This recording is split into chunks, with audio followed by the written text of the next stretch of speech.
Hello again. Welcome to another Southern Oregon Sportscast. My name's Chris Phillips. I'm here with Jack Cosgrove. He's joined us before. We have two very special guests here with us for the first time today. Matt Struck, Cavin Gillispie from the Crater Comets. So we're very excited to say hello to the people, guys. How's it going, guys? Hello. That's Cavin. That's Matt. So you know your voices a little bit. Really excited to have you guys on. Appreciate you coming after a big win last night against Eagle Point. Yeah, for sure. So why don't you go ahead and talk about last night a little bit. What happened? It was a close game for quite a while, and then you guys pulled away a little bit at the end. So Eagle Point came out really determined, and they came out physical from the get-go, and I don't think really we were expecting that much, and we came out, just played very, very poor quality, and they came out just busting and going super hard every play, and we were shocked, but we just tried to hang in there and get what we got done. classic trap game, I think. I mean, you're coming off a game against Ashland that you took care of business. You're looking ahead to a team like Springfield. Mm-hmm. You're currently ranked third and fourth in the state right now. Mm-hmm. So that'll be. Well, it was the same thing as Marist last year. Came off the big win with Eureka, and we ended up pulling out the win, but we didn't play to our potential. Yeah, For sure. we came out so flat because last year Mara shut us out after we beat Eureka by a pretty high score. So I think that we just overlook competition sometimes after a big W, and it hurts us every year. Yeah. Really? Yeah, Coach Beck last night talking to him in the coach's corner, he brought up the Mountain View game earlier this year, how that was kind of overlooked by you guys a little bit. It showed with their quarterback going off for 5 touchdowns. So that was a comparison that he made. So it's cool to see that you guys are on the same page as the coach. We understand. We've all been through it. So it's pretty much the same varsity team last year. We lost a few seniors, but we all kind of went through it last year. So we all understand, and we definitely know what's at stake coming up this week. So one thing that Coach Beck did tell me about, and obviously we don't cover practices. We don't get to come out and watch you guys practice. We're just there on Fridays for the most part. He said that you guys are chippy at practice. There's a lot of in-team stuff that goes on, but when practice ends, that kind of shuts out. Do you think that contributes, or do you think it hurts more? I think it contributes a lot because it kind of gets us tougher in that aspect because we all know and we're all like a big brotherhood that we play together, and we always get really physical at practice, but then we squash it when it's over. So then we go out to a game and pretty much when it's over, it's over. There'll be a few scraps during practice, but then it's over. So everybody goes back to being friends at the end. Kind of like joking around with your friends. If you can't take it from your friends, if you can't take your friends really digging in on you and getting to the stuff that you take really personally, how are you going to take it from anybody else out in the world and when somebody starts dragging you down? So definitely kind of the same thing in practice. One thing I definitely wanted to talk to you guys about, you're undefeated right now. When did you see this kind of season unfolding? Is it something that happened during preseason practices? Was there a feeling with you guys that maybe something special was happening, or is it something you still build on week to week? I think coming out for our Jamboree game when we went a week before before the Dallas game really showed what kind of mindset we all had during those couple 14 play or whatever series that we had. It really showed our mindset, and then after the Paradise one, when it was we're looking really bleak at some points, and then we came and got the W, it really showed our determination to push through and really get something done as a team. That really showed our true character of our team. Yeah, 2 back-to-back close wins to open the season. Well, you opened against Dallas with a pretty comfortable win. And then Paradise and Mountain View back-to-back where you just squeak things out. Yeah. Reminds me a lot of Grants Pass last year. I know I've talked a lot about them. I cover them. So Sherwood, week 1, they won by 1 point. Jeez. Sheldon, week 3, they go to Sheldon, win by 2 points. So sometimes it takes just escaping. We talked about that last night in the Roseburg game. You just got to get out with the win. Yep. Sometimes that's the most important thing you can look at. A close win, a hard-fought win is better than a loss. For sure. Absolutely. So, I definitely think that this win is gonna really help us in the long run, especially for Springfield. We practiced hard this week, but we got to practice even harder. It's gonna open our eyes too that we can never just cruise through a week of practice and think we're going to get something done when we ultimately don't to our satisfaction. So we really need to push through harder and harder every day. Right, and you guys pulled things out against Eagle Point like we were talking about. Classic trap game sitting between the Ashland game where you took care of business and looking towards Springfield next week. What did Eagle Point do that made them more difficult to control than maybe you were expecting? I think it was their whole defensive scheme. They definitely, they really studied us for sure. And then putting 7-8 guys in the box against our 5-0 linemen was that was pretty tough. Yeah, especially with the pressure that they brought, because a lot of people were just 100% untouched. So then not having the time to develop our routes with the time in the backfield, it was hard, but it worked. Even the run game too. Yeah, run game. Yeah, it's a big way. That's the way a lot of teams, you stop the pass by providing pressure. That's the way, if you don't have time to sit back there, go through your progression, see what's going on downfield, really disrupts everything you're trying to do in the passing game as well. They switched it up from Series 1 to Series 2, because first they came out in like a zone type deal, and then they came out in just straight man across the board, and that threw our wide receivers off with the timing of their routes and their rubs and everything. Yeah, another thing that, I think that happened was your receivers, I think last night for the first time, actually got jammed. They had corners up in their face that were being physical with them, and most of the time they're so worried about getting beat deep, the teams that you guys have played, that they've played, 7, 8, 9 yards off. Yeah, they're playing real soft. So your receivers have a nice clean release, which allows them to get space and eat up that gap.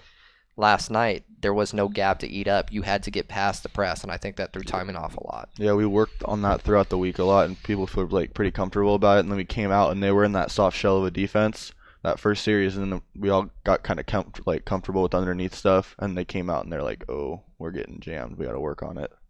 So what happened early in the game wasn't a halftime adjustment. That was something they did for second series. So they played one thing the first series, came out second series completely different. Yep.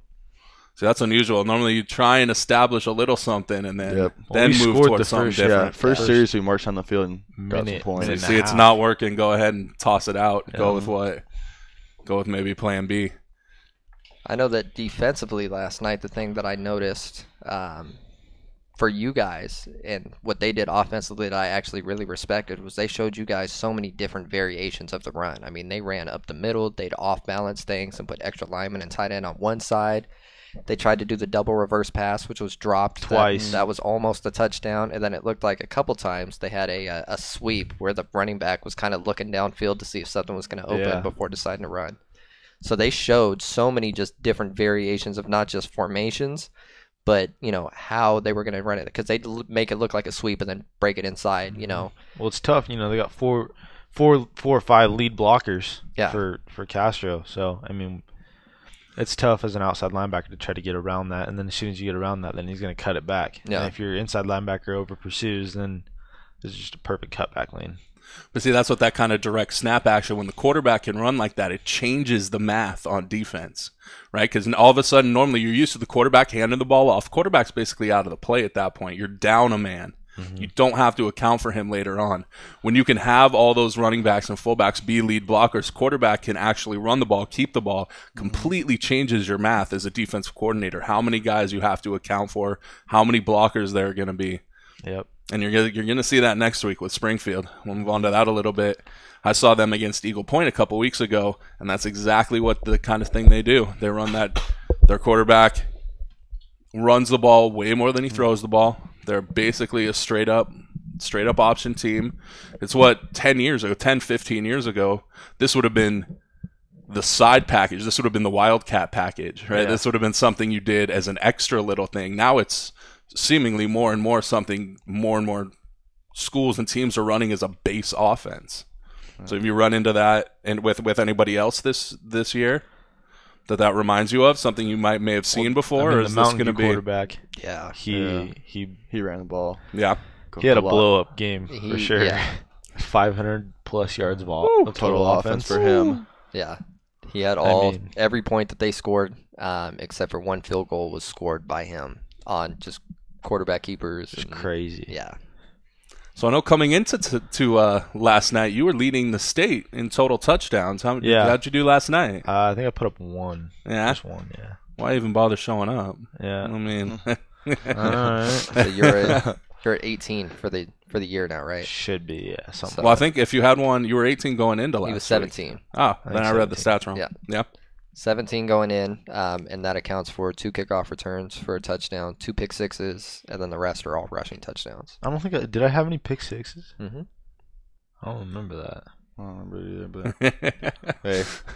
Trust the man watching the game. Scores. I'll take. All right, cool. You're in the moment. You can't possibly. Yeah.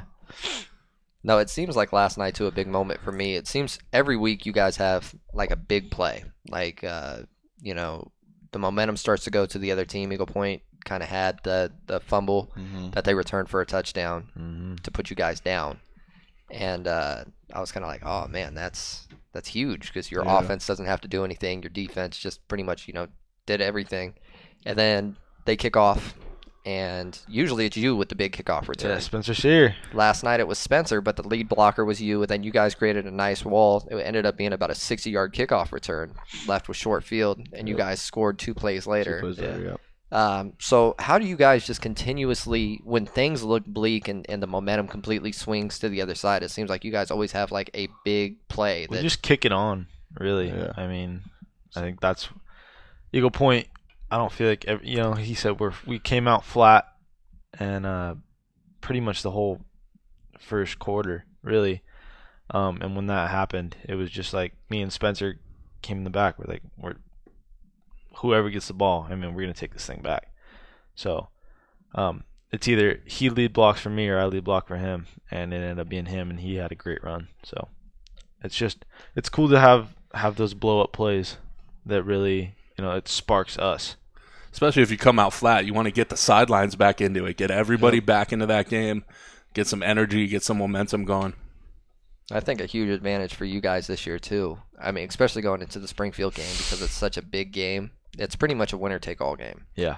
Churchill, you know, is they're a good football program, but I don't think at home you guys haven't been touched this year. Yep. You know, Paradise was probably the closest game you guys had at home, and that's just because that running back was just solid. Quick, shifty.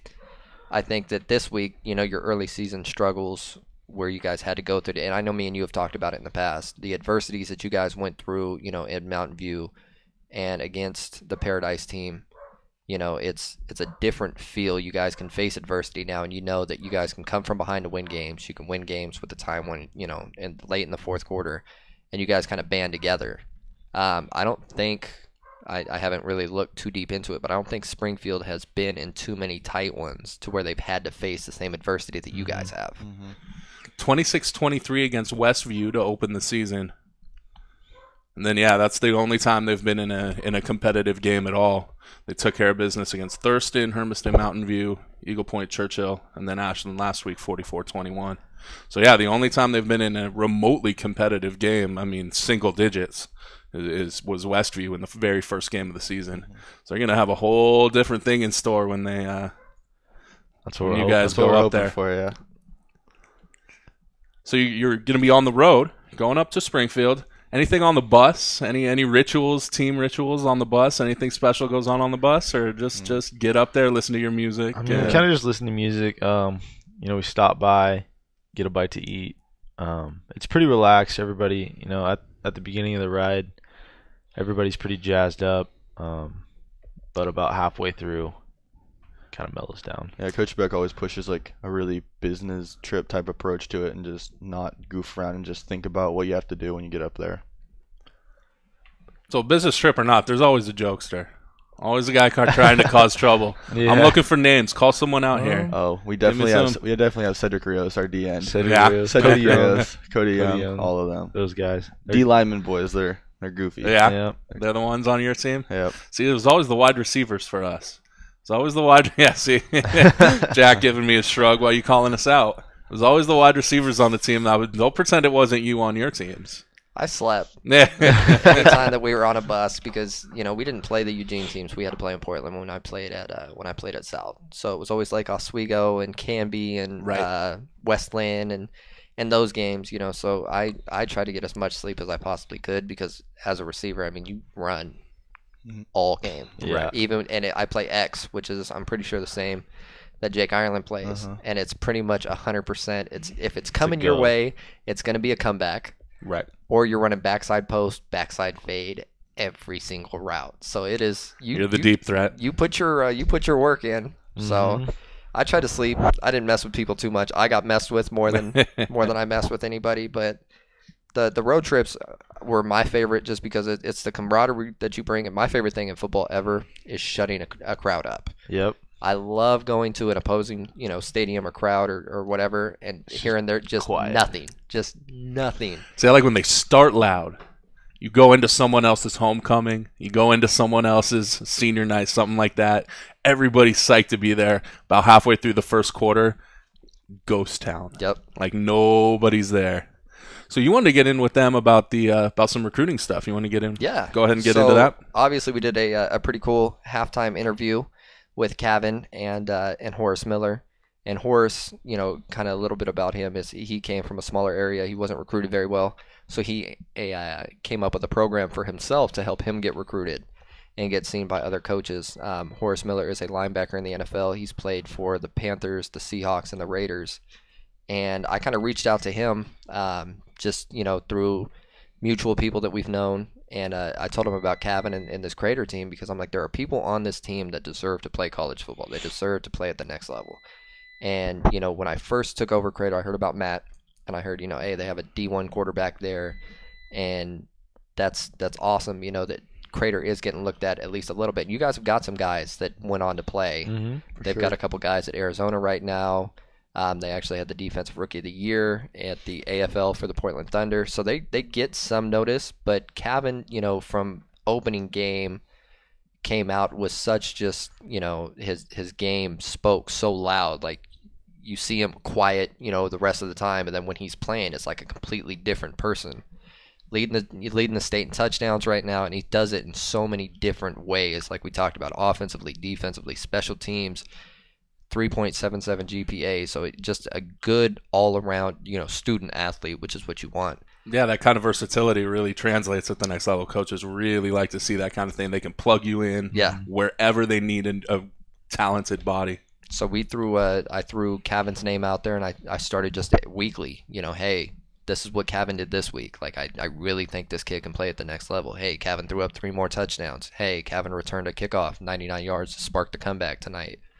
And Horace started kind of like, okay, who is this kid? Like, I'll take a look at it. And I finally got them in contact, and Horace bought in. He started kind of checking out the broadcasts and checking out this Crater team, and he got in contact with Cavin, and since then it's been cool. Cavin's been featured on www.getmed1.com, which is a site that Horace runs, and hopefully the last that I spoke to Horace, his old school UTEP was throwing some looks over at Cavin. So hopefully we can get Cavin to college. And obviously, like we said, Matt Struck is already getting looked at by a couple different schools. So who sent you letters?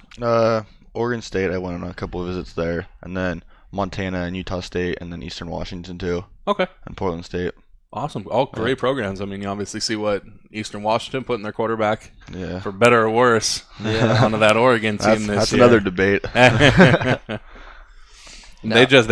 Oregon just signed the Sheldon quarterback, Justin Herbert, who I've seen the last couple years. That kid's the real deal. Mm-hmm. Well, don't they have the Sheldon quarterback from a couple years ago that just started last week? Yeah, Taylor Alley won the state title in 13. So, I mean, you got him right in the backyard there. I mean, you're right. They've got athletes, and that's the thing that I argue with people about all the time, being from Southern California. Oregon has athletes. People don't look at Oregon as a hotbed for people that can play sports, but they have athletes. They have football players here. Right. And it's weird because you hear Oregon, and you're not from here, you think Portland. Mm-hmm. Portland or Eugene. You think the Ducks or you think Portland. Right. That's it, 100%. You don't hear about Medford. You don't hear about Central Point or anything like that. Nobody even knows where that's at. So it's really, really, it's frustrating to me because, I've played with some of the best people that I've ever seen here in Oregon. Obviously, I went and played against, like the Anthony Thomas and stuff growing up down in Southern California. Like, I've seen those kind of talents, and there's the same kind of talent in athletes up here. And they don't get noticed because no exposure. Yeah, they think that you're playing against a bunch of backyard hick dudes that don't know how to play football, and you're only there because you have no one else to pull from. Yeah. Right. I think the big thing is allocating. I mean, you might have 2 or 3 guys at that level. You don't have a team full of guys at that level, and so recruiting services and assistant coaches, recruiting coordinators and things like that don't think it's worth spending the time trying to come to places like that because you don't have 15, 20 guys you're taking a look at. It might just be 1 or 2 guys. And so trying to fight that a little bit. And that's where this stuff online, getting your videos out there, getting some exposure can only help. And can only help yourselves and can only help for years down the line.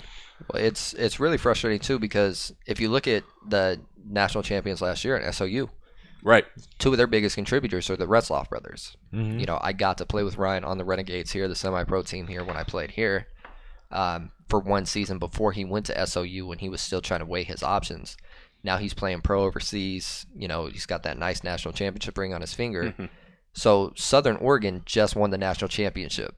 That's huge. Right. You know what I mean? So that should automatically bring more eyes here to see, hey, like, what do they got going down there? And it still hasn't happened. It's not like there's people that are flying in to watch your guys' games or anything like that. You know, you should have way more offers than you have because of the poise that you show. Your receivers should definitely be getting looked at because they are extremely good. Like, you guys have the talent on this team.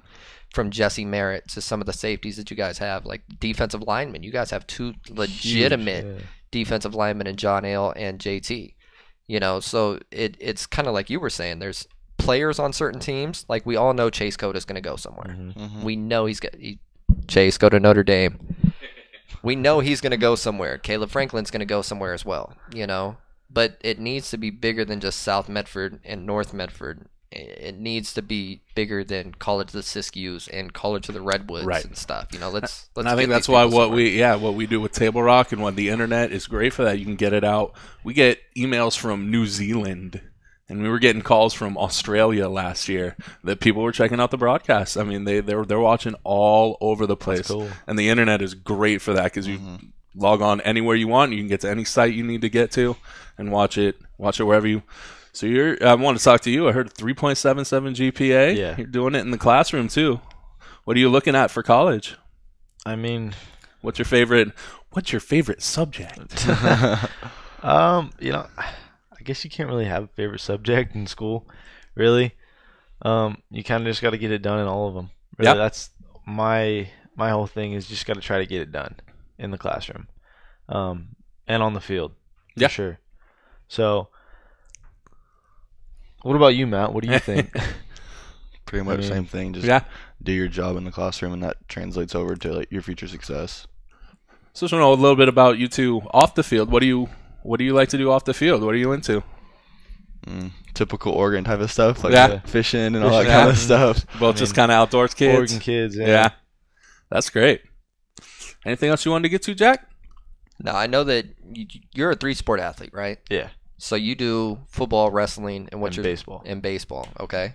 I used to do football, basketball, and baseball, but arm issues, so baseball kind of got done. Then I wanted to focus on football because during the winter when basketball is going on, that's when all the camps and everything are up in Portland, and I don't want to like not give everything that I could to a team if I was on it.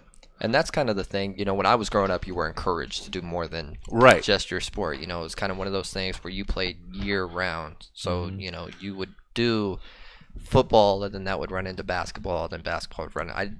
I played baseball for a while, but we had great pitchers, and I was an outfielder, so that was the most boring thing you could ever do. Yep. And so I did the track thing. But then, you know, once you get to high school and you actually legitimately have a chance to go and play somewhere, they tell you, like, hey, like Kyle you got to Sigler, focus. When I played with Kyle, you know, he played football. He was a tight end and a quarterback for us, and they finally shut him down. Like, hey, you're no more football for you. You know, you're playing basketball, and that's what you're doing. That's your ticket. And obviously, it's worked out great for Kyle. He ended up going to Duke, winning the national championship. Yeah, not bad. With Kyle and Russell Westbrook. He's all right. Kevin Garnett. Duke's not bad. Coach K, I think he might know what he's doing a little bit. Defending national champs, you know. And see, I think that's something that a lot of people have been bringing up lately is playing multiple sports actually. You're seeing an increase in sport-specific injuries. Yeah. Right? This isn't just this is a football injury. Yeah. And one of the things that can really help avoid that is because kids focus earlier and earlier now. There's less of that multi-sport. You work different muscles. You're doing different things. You work different. So I think it's actually an advantage that you guys played different sports as long as you did. So you're more well-rounded. You have good instincts about that kind of stuff. Now, if you guys were going to look at strengths and weaknesses of your guys' team so far in the season, so even if you guys go up and, win or lose against, Springfield, the playoffs are coming, and that's where everything kind of changes. Mm-hmm. Your record doesn't mean anything anymore. Everything kind of slows down. Games are a lot harder. What do you guys see being your biggest strength and your biggest weakness going into the playoffs? Taking it one game at a time, like we have. I think just game planning for each game has really helped us. I think that's definitely a strength for Crater, is it taking it one game at a time and one opponent at a time.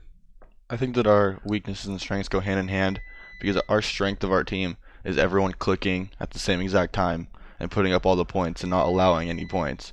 And then our exact weakness is not having any momentum when we come out flat, and then we don't put up points, and then our defense may not have the motivation or not have like that spark to get and hit and all that kind of stuff. So they go hand in hand, I think. One thing that really helps us is the fast pace. We're so used to it, and when we get in that hurry up offense, that's when the other teams, scrambling. What are you gonna do? You got to try to. They got to try to come up with a call in 5 seconds, because we're already set and ready. Because it's like during practice and everything, when we're moving the ball, we all just know what we have to do. We're all just focused on one thing. And when we're all scrambling, we're all thinking of too many things in our head at one time, and then just doesn't really work out as we plan.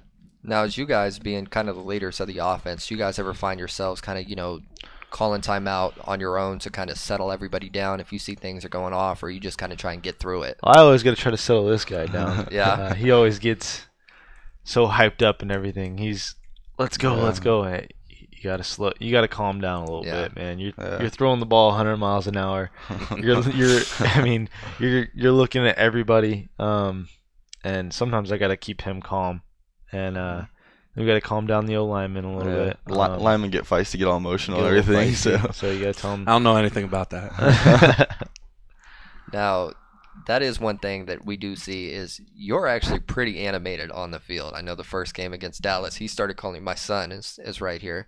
He started calling you Johnny Football because you threw a touchdown, a deep one, and you came off the field and you did the money sign. And he's like, he wears the arm sleeve. He's number 2. It's Matty Football. So, it was funny, but you can see it. Like, if you throw a ball and the receiver runs the wrong route, or he's not looking back for the ball or whatever, you can see that you are animated, like, hey, like, what are you doing right now, So is that kind of where you have to step in and be like, all right, it's just one play? Yeah, exactly. That's pretty much where that's how it happens. Yeah. I kind of go off what like our coaches say about how all through the summer and all through like last year and the year before, how our offense is still based off the same thing, and we haven't changed our offense, and we've added a handful of plays. All of our stuff is relatively the same. So we're executing it better. Yeah, executing a lot better, and like we all get used to that. And when there's like the slightest mess up, then we just try to jump it down. And then shut it down real quick. Well, it's kind of like De La Salle when they went on their 10-year win streak. They ran the exact same offense for 10 years. And they've run the exact same offense for 30 years. Yeah, so it's you don't lose a game for 10 years straight running the exact same play. And I think he said it was like 11 plays. That's their playbook, is 11 plays. I mean, having Amani Toomer and Maurice Jones-Drew and DJ Williams doesn't hurt. No. Playing both ways. But, and that's kind of, you see that happening with football. I didn't play Pop Warner up here, but do you guys kind of do the same thing that a lot of coaches and communities are switching to where your Pop Warner team runs the same offense as your middle school and your middle school into the high school? What's weird is that our Pop Warner, I think we're like the only class, like our 2 or 3 classes, like sophomore through senior, we were like kind of differentiated a lot, because now it's the spread a lot, and when we were all two back, under center, fullback, tailback, and then same thing in middle school, same thing all the way up into freshman football. Yeah, and then sophomore year, as soon as we hit the JV varsity level, that's when it changes over. It's really weird. It's definitely a tough change for sure, because like everybody's playing styles have to be different, and everybody has to be like equal and try hard, and sometimes it was just like one thing was going to happen, and you kind of knew that. Whereas like that run to the right side, and then the back side was just like, okay, I'm going to block. But now it's like you always have the routes going. You always have different options in that spread look. Yeah, because I know that a lot of the schools up north, and then, the way that I've always coached when I coached Pop Warner and some middle school was, I wanted everything. I would get my playbook from the high school because these kids are more than likely going to go to this high school. So, there's different areas that you live. Like if you live in West Medford, you're going to go to South Medford. So I would go and try and find out as much about that offense as I possibly could so that my 8th graders or 7th graders, as soon as they became freshmen, you can be an instant contributor. You know exactly what you're supposed to do. You know this offense. You know exactly how it's ran. You don't even have to think about it. Exactly. I mean, the stuff is instinct at that point. You can plug and play it at that point. So I think that was the tough transition for us, was switching from under center. Yeah, you got a fullback, especially tailback. For a quarterback. I mean, yeah, because we like it's a completely different game. Through middle school, we like never knew exactly what coach we were gonna have, so we never knew what offense was gonna be like pushed on us and stuff. So we just had to kind of like go with it and adapt to it. Okay. Now, what do you? I know you hate this question, man. I know you hate. Just this take question. it. You're gonna get them. You're gonna get plenty of questions you hate. So. What is? I mean, obviously you guys have talent. Do you? And I want an honest answer. I don't want to hear the politically correct answer. Do you guys honestly think that Crater can win the state title this year? If we keep playing hard, don't play like we played last night, I think Crater's got a pretty good shot at it. I mean, yes, because I think that our coaches always stress it, and I honestly think like growing up with like all the people on our team and like seeing them through the summer and everything in our work ethic, like each individual, I personally don't think that like player for player, a team could just be like, we work harder than you. We work hard. I mean, we really do. There's not another team that works like us, really. And we click. I mean, we're a band of brothers, really, is what we are. Yeah, because there's a lot of like teams up north and everything that, a lot of the time they don't grow up from 6th, and it's the same exact team up through high school. There's a lot of new kids jumping in and out and stuff, so there's never that click, and they know what's gonna be and how it's gonna like. We've all grown up together. Mm-hmm. It's a small town, so everybody knows everybody. Well, and you guys have got the entire community behind you guys right now. Yeah, which is cool. I've been to a couple Crater games, back when I used to play against Crater, and it wasn't ever like it is now. Like, you would have a good student section. You would have the parents out, of course, but it was never like you guys don't have seats to sit in. Everybody was saying that our last home game there was people lined up.